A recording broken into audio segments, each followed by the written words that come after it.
આજે ઓરિજિનલ વ્રજ સંસ્કૃતિ જોવી હોય તો હંગેરી નામનો દેશ છે, એની બુડાપેસ્ટ નામની સિટી, 600 એકરમાં ત્યાં વ્રજ બન્યું છે. આજે પણ એ વ્રજ સંસ્કૃતિનો ત્યાં અનુભવ થાય. ત્યાં બહેનો ખેતીવાડીમાં જે કપાસ ઉગાડે એમાંથી હાથે કપડું વણે, એમાંથી જ પુરુષોએ ધોતી અને જબ્બો ને બહેનોએ સાડી પહેરવાના, બીજો કોઈ પોશાક નહીં. ત્યાં તુલસીની માળા ગળામાં કમ્પલસરી, મસ્તક પર તિલક અને ચાંદલો હોવો જ જોઈએ. બહેનોના ગળામાં મંગળસૂત્ર હશે. ત્યાં આધુનિક કોઈ સંયંત્ર નહીં. આજે પણ બળદગાડાથી ત્યાં ખેતીવાડી થાય છે. ટ્રાન્સપોર્ટેશન તરીકે પણ ત્યાં બળદગાડાનો ઉપયોગ થાય છે. બહુ મોટી વિશાળ ગૌશાળા છે ત્યાં.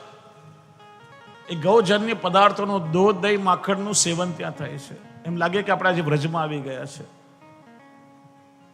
બોલચાલમાં પણ સંસ્કૃત ભાષાનો જ પ્રયોગ થાય. એ વિદેશી લોકો આપણા ધર્મગ્રંથોને ભણીને આપણા મૂળને સ્વીકારી રહ્યા છે. કેમ કે દુનિયાના દરેક લોકોને આજે ખબર પડી કે આ સનાતન હિન્દુ ધર્મ વિશ્વનો સૌથી પ્રાચીન ધર્મ છે. એટલા માટે આપણા સંસ્કૃતિ અને પરંપરાને વિદેશના લોકો સ્વીકારી રહ્યા છે અને આપણે લોકો આપણા મૂળથી આજે દૂર ભાગી રહ્યા છે. એટલા માટે આપણું વિજ્ઞાન બહુ સક્ષમ હતું.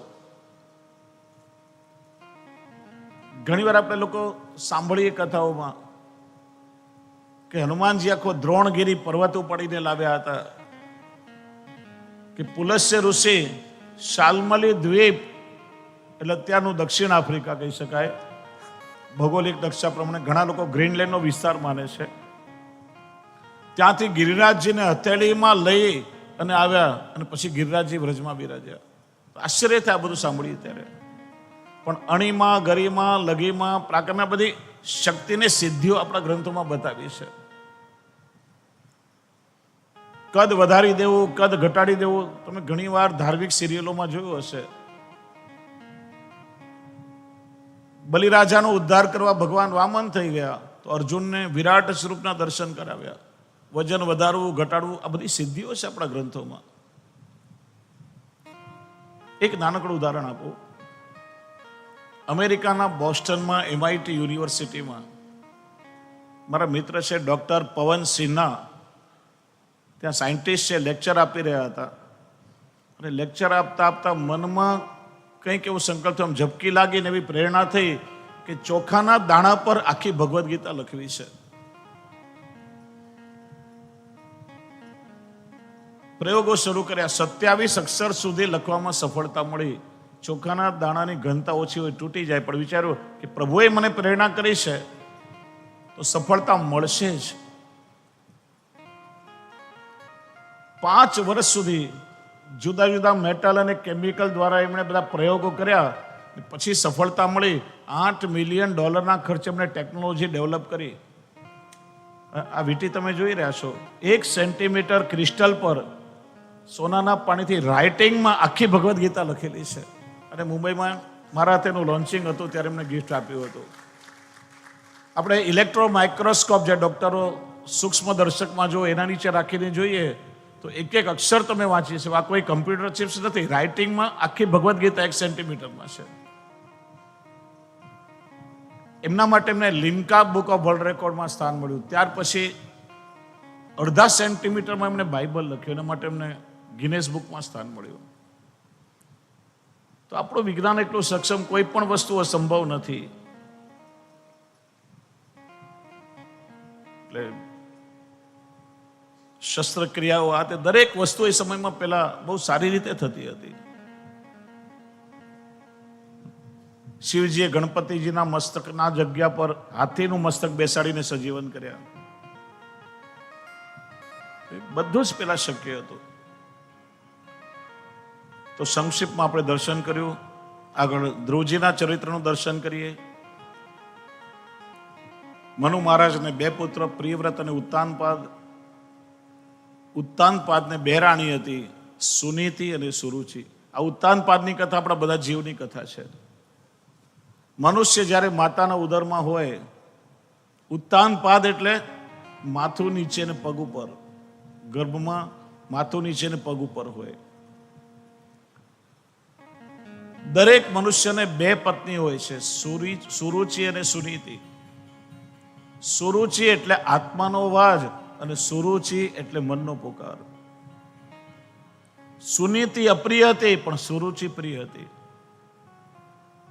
બધાને એવું હોય, સારી નીતિમાં કોઈને રસ ન હોય પણ સારી રુચિમાં બધાને રસ હોય. સુનીતિનો પુત્ર હતો ધ્રુવ, ધ્રુવ એટલે ભજનાનંદ, અને સુરુચિનો પુત્ર હતો ઉત્તમ. ઉત એટલે પ્રભુ, તમ એટલે અંધકાર, પ્રભુ પ્રત્યેનો અંધકાર. અને જ્યારે જ્યારે જીવ સુનીતિને પ્રેમ કરે ત્યારે પ્રભુની પ્રાપ્તિ થાય, અને સુરુચિને પ્રેમ કરે ત્યારે એ જીવ પ્રભુથી દૂર થાય. એકવાર એવું થયું કે ઉત્તમ પિતાના ખોળામાં રમી રહ્યા હતા. નાનકડા બાળક ધ્રુવજી ત્યાં આવ્યા. પિતાજી, મને પણ તમારા ખોળામાં રમાડો ને. આમ પિતાના ખોળામાં બેસવા જાય, ત્યાંમાં સુરુચિ આવી, હાથ પકડી ખેંચીને ઉતારી મૂક્યા. આ તારા પિતાના ખોળામાં બેસવાનો તારો અધિકાર નથી. જો તારે તારા પિતાના ખોળામાં બેસવું હોય તો વનમાં જા, તપ કર, પ્રભુને પ્રસન્ન કર, વરદાન મેળવને મારી કોખથી જન્મ લે તો જ તને પિતાના ખોળામાં બેસવાનો અધિકાર મળે. બાળક ધ્રુવ રડતા રડતા માં સુનીતિ પાસે આવ્યા. માં, હું શું પિતાને ગમતો નથી? પૂછ્યું, શું થયું બેટા? બધી વાત કરી. જો ઘરમાં કોઈ વડીલો દ્વારા બાળકને ઠપકો મળે તો એક સમજદાર વ્યક્તિ સમજાવવાવાળું હોય કે બેટા જો આ કારણે તને ઠપકો મળ્યો છે, બીજી વાર આવું ના કરતો. નહીં તો એ બાળકના મનમાં કઈ સાચું ખોટું આવે.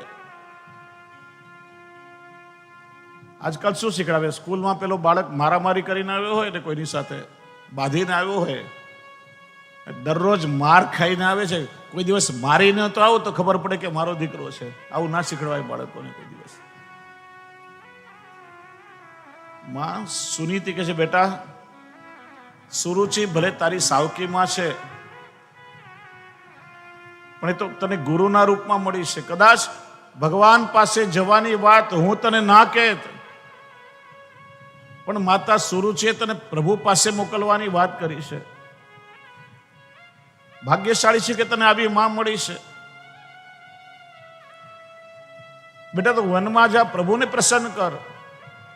આ તો લૌકિક પિતા છે, સંતાનોમાં ભેદભાવ કરે, ભેદભાવ કદાચ, પણ પ્રભુ તો પરમ પિતા છે, ભક્તોમાં ક્યારેય ભેદભાવ નહીં કરે.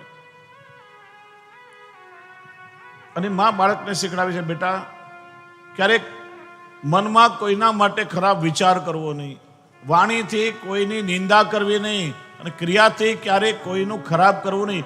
કેમ કે આ ત્રણેય પરિણામ છેવટે આપણે પોતે ભોગવવા પડે છે. અજામિલના પ્રસંગમાં આવશે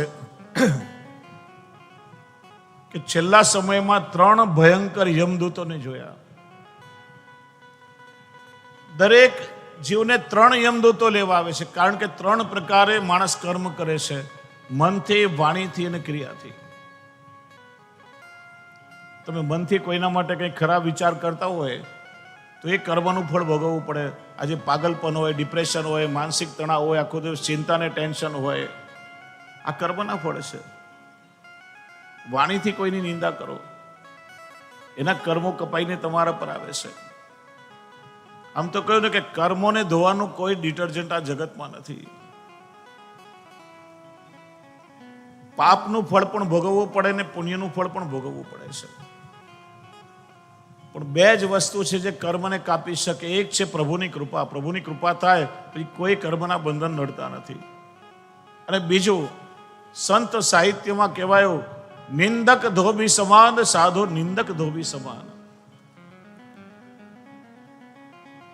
કોઈ તમારી જ્યારે નિંદા કરે છે ત્યારે તમારા કર્મ કપાય છે અને એના ઉપર આવે છે એ ફળ નિંદકે ભોગવવા પડે છે.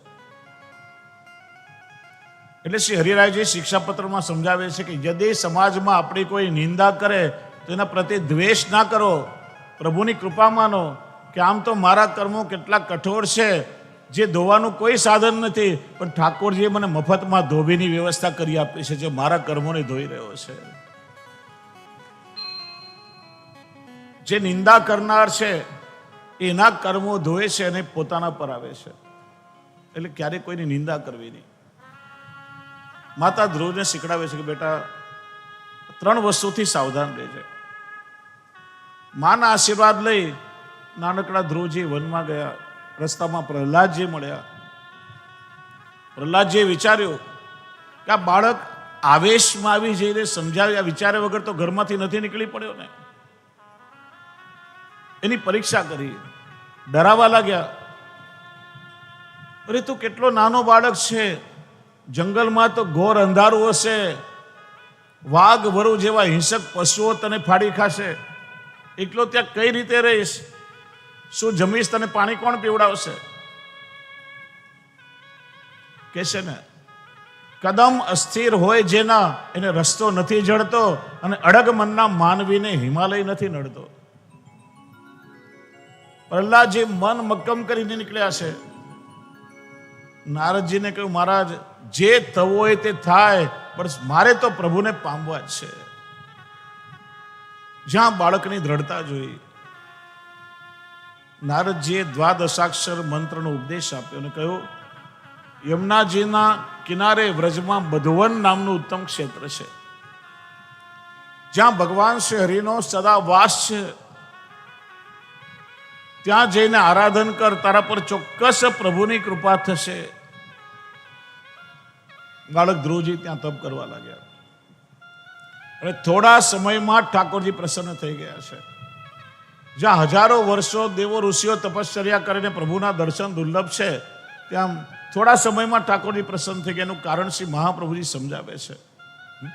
ધ્રુવ પરાશર આભિષ્ટ દે. ધ્રુવજી યમુનાજીના કિનારે પ્રભુનું આરાધન કરતા હતા. નિત્ય યમુનાજીનું સેવન કરે. અને યમુનાજી પરમ કૃપાળુ છે. યમુનાજી કૃપા કરે તો જીવની પ્રભુમાં અને પ્રભુની જીવમાં પ્રીતિ કરાવી દે છે. આ યમુનાજીની કૃપાથી ઠાકોરજી જલ્દી પ્રસન્ન થયા અને બહુ સુંદર બતાવ્યું. મધોર વનમ ભૃત્ય દદુક્ષયાગત. ઠાકોરજી પોતે ગરુડ પર બિરાજે આજે ભક્તના દર્શન કરવા માટે પધાર્યા છે. ભક્ત તો ભગવાનના દર્શન કરીને રાજી થાય, પણ હજારો ભક્તોની ભીડમાં ભગવાનની દ્રષ્ટિ પણ કોઈ એવા ભક્તને શોધી રહી હોય કે જે ભગવાન પાસે કંઈ માગવા ન આવ્યો હોય, કેવલ ભગવાનને માગવા આવ્યો હોય. આપણે પ્રભુ પાસે જઈએ ત્યારે માગણીનું કેટલું લાંબુ લિસ્ટ હોય છે. ગાડી જોઈએ, બંગલા જોઈએ, પદ જોઈએ, પ્રતિષ્ઠા જોઈએ, સંતાન જોઈએ, અને બધાની સાથે છેલ્લે ખોડામાં મને ભગવાન પણ જોઈએ. આમ ભગવાન પણ જોઈએ ત્યાં સુધી ભગવાન ન મળે. मुझे भगवान भी चाहिए वहां तक प्रभु नहीं मिलते हैं. मुझे प्रभु ही चाहिए. भी में और ही में बहुत बड़ा अंतर है. प्रभु पण જોઈએ નહીં, મને ઠાકોરજી જ જોઈએ તો ઠાકોરજી મળે. ભગવાન પોતે ભક્તના દર્શન કરવા પધાર્યા છે. બહુ પ્રસન્ન થયા. જેમ ભક્ત ભગવાનના મુખારવિંદના દર્શન કરી પ્રસન્ન થાય, પ્રભુ પણ ભક્તના દર્શન કરીને પ્રસન્ન થાય છે. એટલા માટે આપણે ત્યાં વિવેક છે કે ઠાકોરજીની સેવામાં આપણે હાથ પવિત્ર કરવા જોઈએ. સ્નાન કરી, સ્વચ્છ સુઘડ વસ્ત્રો પરિધાન કરી, પ્રસન્ન ચિત્ત થઈ આપણે સુગંધી દ્રવ્ય અત્તરાદી લગાડીએ કે આપણા શરીરની દુર્ગંધ ઠાકોરજીને ના આવે. પ્રસાદી મુખવાસ મુખમાં લઈને કે પ્રભુને અસુખ ન થાય, હસતા મોઢે ઠાકોરજી સામે જવું જોઈએ, તો પ્રભુને પણ પ્રસન્નતા થાય છે. આપણે લોકો કરીએ છીએ શું કે ઠાકોરજીની સેવામાં જઈએ ત્યારે આમ લગર વગર કપડાં પહેર્યા હોય, માથાના વાળના ઠેકાણા ન હોય, પરસેવાથી રેબજેબ હોય, કોણ જોવાનું છે ત્યાં? અને કોઈ લગ્ન કે રિસેપ્શન કે પાર્ટીમાં જવાના હોઈએ ત્યારે અમારે કહેવાની જરૂર છે ખરા? 3-4 કલાક બ્યુટી પાર્લરમાં બગાડી અપ ટુ ડેટ તૈયાર થઈ પરફ્યુમ છાંટીને જઈએ, કેમ કે દુનિયા ત્યાં જોવાની છે. એ દુનિયા આપણને જોશે તો શું આપી દેશે આપણને? એને રાજી રાખવા માટે આખું જીવન આપણે ઘસી નાખીએ છીએ, છતાંય કઈ સાર ન નીકળે. એનું નામ તો સંસાર છે. અને પ્રભુ પ્રસન્ન થઈ જાય તો ક્ષણ માત્રમાં આપણા પર કૃપા થઈ જાય. એ ઠાકોરજીના સુખનો આપણે વિચાર કરતા નથી. પ્રભુ આજે ભક્તના દર્શન કરવા પધાર્યા. ધ્રુવજીના મનમાં બહુ થઈ રહ્યું છે કે કંઈક પ્રભુની સ્તુતિ કરું, પણ નાના બાળક છે, શબ્દો આવડતા નથી, ભણેલા નથી. એટલે ઠાકોરજીને સાંભળવા માટે કોઈ શબ્દોની જરૂર નથી. પ્રભુ અંતર્યામી છે. તમે શું મનમાં વિચારો છો એ ઠાકોરજી જાણે છે.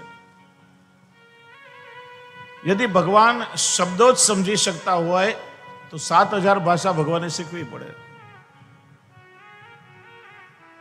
ઘણી વાર કહું, એક મંદિરમાં એક વિદ્વાન પંડિતજી હાથ જોડી અને વેદની રૂચાઓથી પ્રભુની સ્તુતિ કરતા હતા, અને બાજુમાં 5-6 વર્ષનો એક નાનકડું બાળક હાથ જોડી આંખો બંધ કરી મનમાં કંઈક ગણગણ બોલતો હતો. પેલા પંડિતે વિચાર્યું કે હું ભણેલો ગણેલો છું, વેદનો જ્ઞાતા છું, આ વેદના મંત્રોથી પ્રભુની સ્તુતિ કરું છું. આ નાનો બાળક શું ભણેલો હશે, કયા મંત્ર બોલતો હશે? એ બાળકને પૂછ્યું, બેટા તું કયા મંત્રથી પ્રભુની પ્રાર્થના ગાય છે? બાળકે કહ્યું, મહારાજ હું ભણેલો નથી, મને કોઈ બોલતા સરખું આવડતું નથી, કોઈ શ્લોક આવડતો નથી. હું દરરોજ અહીંયા આવું છું, આંખ બંધ કરીને પ્રભુની સામે આખી કક્કા બારખડી મનમાં બોલી જાઉં છું, અને ઠાકોરજીને કહું કે પ્રભુ જે અક્ષર તમને જ્યાં ઠીક લાગે ત્યાં ગોઠવી લેજો. વિચારો કોની પ્રાર્થના પ્રભુ સુધી પહેલા પહોંચે. પ્રભુ અંતર્યામી છે, ભક્તના ભાવને જાણે છે. ઠાકોરજીએ જોયું કે ધ્રુવજીના મનમાં થઈ રહ્યું છે કે કંઈક સ્તુતિ કરવી છે, પણ શબ્દ આવડતા નથી. અને એ સમયે પ્રભુએ વેદ સ્વરૂપ શંખનો સ્પર્શ ધ્રુવજીના ગાલ પર કરાવ્યો, અને ભગવાન દ્વારા પ્રાપ્ત થયેલી અલૌકિક દિવ્ય વાણીથી ધ્રુવજીએ પ્રભુની સ્તુતિ કરી છે. યોંત પ્રવિશ્ય મમ વાચ મિમામ પ્રસુપ્તામ સંજીવ યત્યખિલ શક્તિ ધરસ્વધામના અન્યાંશ હસ્ત ચરણ શ્રવણત્વ ગાદીન પ્રાણાન નમો ભગવતે પુરુષાય તુભ્યમ. સમગ્ર શક્તિઓને ધારણ કરનાર પરમાત્મા પોતાના સ્વતંત્ર તેજથી મારામાં પ્રવેશ કરી કર્ણ, વાણી, મારી સુષુપ્ત ઇન્દ્રિયો આ બધાને જાગૃત કરી રહ્યા છે. હે પરમ પુરુષ, આપને હું વંદન કરું છું. ત્યારે ઠાકોરજી કૃપા વિચારી આશીર્વાદ આપ્યા કે હજી સુધી જે સ્થાન કોઈને મળ્યું નથી, ગ્રહ નક્ષત્ર તારાઓ જેની પ્રદક્ષિણા કરે છે, એ ધ્રુવ સ્થાન હું તને આપું છું. 36,000 વર્ષ ધર્મપૂર્વક ત્યાં તું રાજ્ય કરીશ. પછી જ્યાં આવેલો ક્યારે પાછો ભૂતલ પર ના આવે, મારા પરમ ધામની તને પ્રાપ્તિ થશે. એ રીતે ઠાકોરજી કૃપા કરી. આ ધ્રુવજીના વંશમાં અંગ થયા, અંગના પુત્ર વેન થયા. ના વેન બહુ નાસ્તિક થયા, પ્રજાના બધા ધર્મ કાર્યો બંધ કરાવ્યા, પ્રજાને પ્રતાડિત કરી, ત્રાસ આપ્યો. પ્રજાએ ભેગા થઈને બળવો કરી વેનને માર્યો, એના બાહુનું મંથન કર્યું અને એમાંથી પૃથુ નીકળ્યા છે. પૃથુનો જન્મ થયો. 17 અને 18મા અધ્યાયમાં પૃથુ રાજાનું ચરિત્ર કહેવાયું. પૃથુ રાજાએ પૃથ્વીનું દોહન કર્યું. પૃથુના નામ પરથી આ ધરાનું નામ પૃથ્વી થયું છે. જમીનની અંદર રહેલા બધા રસોને બહાર પ્રગટ કર્યા. પૃથુના પહેલા કોઈએ નાગરિક જીવનની કલ્પના નહીં કરી હતી. પર્વતના શિખરો તોડી સમતળ બનાવ્યા, તળેટીના સ્થાન, ગાયોની ગૌશાળા, રબારીના નેસડા, ગામ, નગર, શહેર, કિલ્લાઓ, સોના ચાંદીની ખાણો, આ બધી વ્યવસ્થા પૃથુ રાજાએ કરી અને બધાને નાગરિક જીવન મળ્યું છે. પ્રજા સુખેથી રહેવા લાગી. આ પૃથુ રાજાએ 99 યજ્ઞ કર્યા છે અને ભગવાનને પ્રગટ થઈને માગવાનું કહ્યું છે. ત્યારે પૃથુ રાજાએ શું માગ્યું છે? જો વૈષ્ણવ વારંવાર કહું છું, ઠાકોરજી પ્રસન્ન થઈને માગવાનું કહે તો ઠાકોરજી પાસે ક્યારે લૌકિક ન માગવું, કારણ કે ઉલટું ભગવાન તો લૌકિક સંસારના વેરી છે. આપણે વારંવાર લૌકિક માગીએ છીએ, જે બધું જ નાશવંત છે. આજે સુખ દેનારા સાધનો કાલે દુઃખદાયી થઈ જાય છે. પ્રભુ પાસે માગો તો ભક્તિ માગો. જો વૈષ્ણવ એટલા માટે પુષ્ટિ માર્ગમાં એક પણ પ્રાર્થના નથી. શ્રી મહાપ્રભુ ગુસાઈજીથી અત્યાર સુધી કોઈ પણ આચાર્ય કે અષ્ટ સખાવતથી લઈને કોઈ પણ ભગવતી એક પણ પ્રાર્થના નથી ગઈ.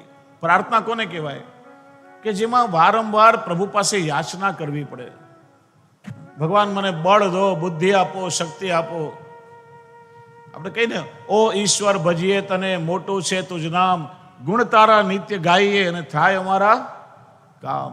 અમારા કામ થાય એટલે તારા ગુણગાન ગાઉં છું. એ તો ભગવાન સાથે વેપાર થયો. મારું આ કાર્ય થાય એટલે તને ભજું છું. ભક્તિમાં કોઈ કન્ડિશન ના હોય, ભક્તિમાં કોઈ શરતો ના હોય. ભક્તિ અહેતુકી છે. એટલા માટે આપણે ત્યાં જે પાઠ આપણે કરીએ છીએ 3 પ્રકાર છે શ્રી મહાપ્રભુજીના ગ્રંથો. એમાં એક પ્રકાર છે સ્તોત્ર, યમનાષ્ટક, મધુરાષ્ટક, ગિરિરાજધાર્યાષ્ટકમ, પુરુષોત્તમ સહસ્રનામ, ત્રિવિધ નામાવલી,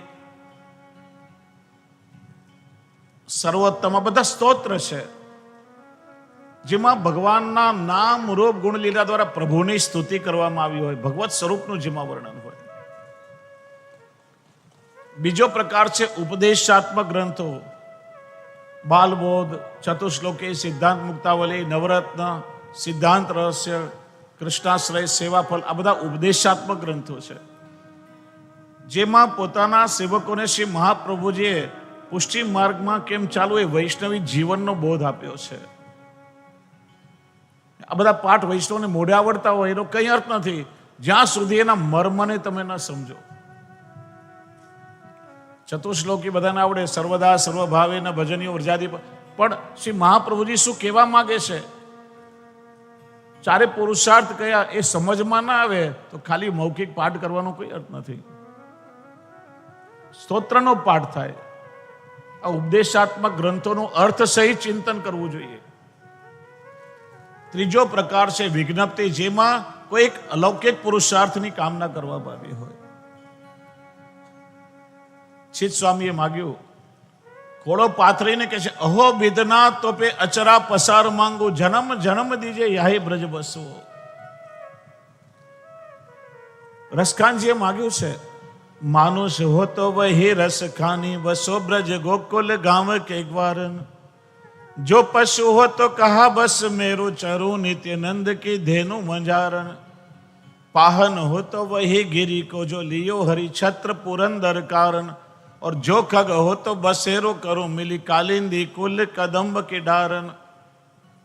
રસકાનજીએ માગ્યું, પ્રભુ મને કોઈ પણ યોનિમાં અવતાર મળે, કોઈ જન્મ મળે, કોઈ પણ દેહ મળે, પણ મને પ્રત્યેક જન્મ વ્રજમાં મળે એવી કૃપા કરજો. મનુષ્યનું શરીર મળે તો વ્રજનો કોઈ ગ્વાલ બનાવો. પશુનું શરીર મને આપવું હોય તો મને વ્રજની ગાય બનાવો કે જેનાથી આપની ગાયો સાથે ચરી વિચરી શકું. પ્રભુ મને કદાચ પથ્થરનો દેહ મળે, જળ દેહ મળે તોય ચાલશે, તો મને ગિરિરાજજીની કંદરા શિલા બનાવો કે ઇન્દ્રનું માન ભંગ કરવા માટે જેને આપણે છત્ર બનાવીને ધારણ કર્યું. અને પક્ષીનું શરીર મળે તો યમુનાજીના તટ પર કદમના વૃક્ષ પર બેસી નિત્ય યમુનાજીનું સેવન કરું એવો પક્ષી બનાવો, પણ પ્રત્યેક જન્મ વ્રજમાં મળે. વૈષ્ણવને માગતા આવડવું જોઈએ, લૌકિક ન માગવું. પરમાનંદાજીએ માગ્યું છે. પરમાનંદાજી વૈષ્ણવ શું માગવું આપણને શીખડાવે છે. ય માગો ગોપી જન વલ્લભ, માનુષ્ય જન્મ और हरि सेवा ब्रज बसो मोहे दीजे सुलभ. हे प्रभु, વ્રજમાં વાસ મળે, મનુષ્યનો દેહ મળે અને વ્રજમાં જઈને નિત્ય આપની સેવા કરું એવી કૃપા મારા પર કરજો. यह मांगो गोपी जन वल्लभ, यह मांगो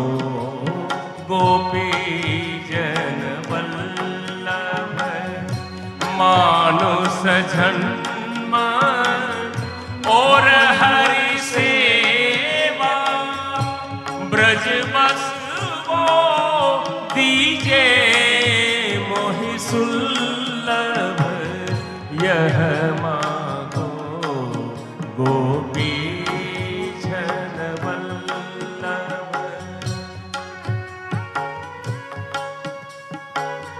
श्री वल्लभ कुल को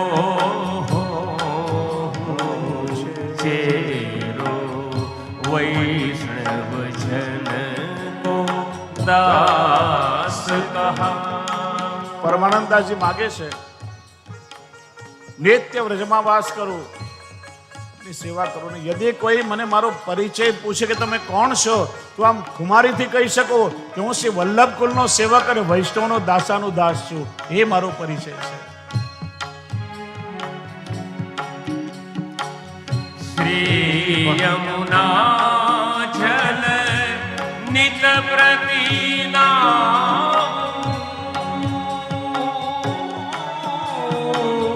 श्री यमुना जल नित्य प्रतीना मन क्रमा वचन कृष्ण गुण गावो यह मागो ગોપી જન વલ્લભ। નિત્ય યમુનાજીના જલનું સેવન કરવું અને મન કર્મ અને વચનથી હું પ્રભુના ગુણગાન ગાઉં. પ્રભુ મારે બીજું કંઈ નથી જોઈતું. શ્રી ભાગવત શ્રવણ સુનો નિત શ્રી ભાગવત શ્રવણ સુનો નિત ઇન તજ ચિત કહું અનતનલા। મારા પર કૃપા કરો, નિત્ય ભાગવતજીનું શ્રવણ કરું ને પ્રભુની લીલાના ગુણગાન છોડીને મારું ચિત્ત જ્યાં ત્યાં ન ભટકે એવી મારા પર કૃપા કરો. પરમાનંદ દાસ યહ માગત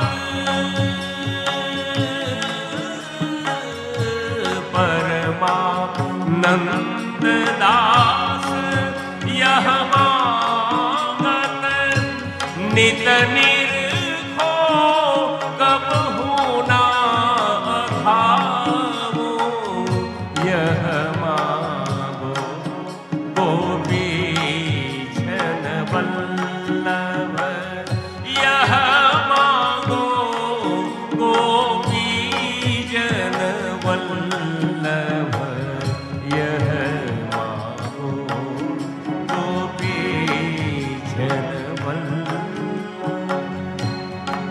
હે પ્રભુ, આ નેત્રથી નિત્ય આપના દર્શન કરો. આપના દર્શન કરતા કરતા મારું મન ક્યારેય ન ભરાય એવી કૃપા કરો.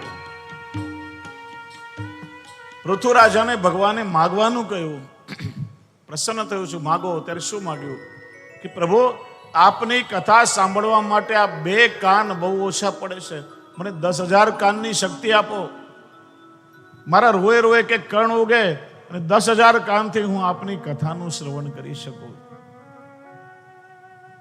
આજ પૃથ્વીના વંશજ પ્રચેતસોને ભગવાને પોતાના અષ્ટભુજાવાળા સ્વરૂપના દર્શન આપ્યા છે અને એ સ્વરૂપ આજે પણ વિરમગામમાં બિરાજે છે. હવેલીમાં નિત્ય